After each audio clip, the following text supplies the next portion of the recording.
如果没有在一个源头上用一个比较大的目标去驱动的话，这个后面所有的一切都不会到来。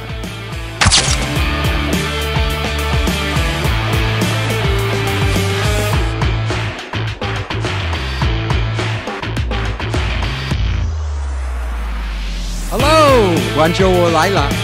So I'm going to talk today about future life. Superintelligence will come.